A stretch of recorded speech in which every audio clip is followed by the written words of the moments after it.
Hi, this is David Stevenson from the Sunday Express and from davidastevenson.com.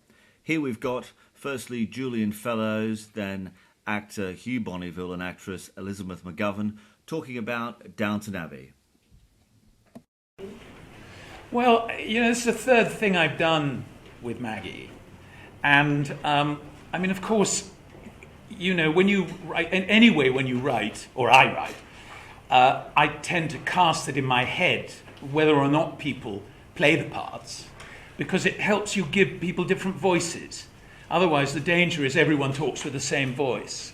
And I do imagine Maggie playing these parts. Of course, if she hadn't played it, I would now be lying and saying that whoever had was my first choice. But in fact, she is my first choice because she just has that extraordinary quality of being very caustic and very tough, and yet remaining kind of witty and a sense of a kind of inner good heart, which is a very tricky performance to bring off, actually.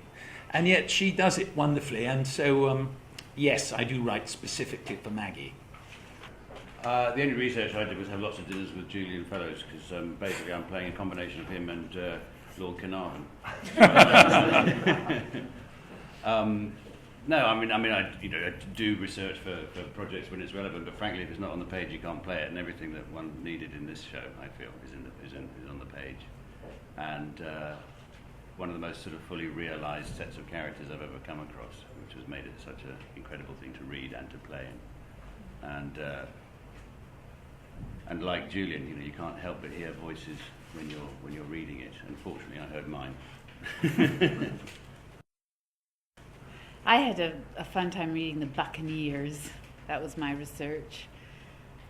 Because really I'm an Edith Wharton Buccaneer, all grown up and settled into the life they were all looking for. And I'm just pleased that Julian gave us a happy end, more or less, to the story of the rich American looking for the aristocratic name to put her fortune behind.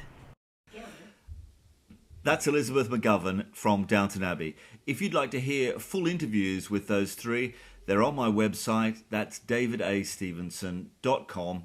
See you next time.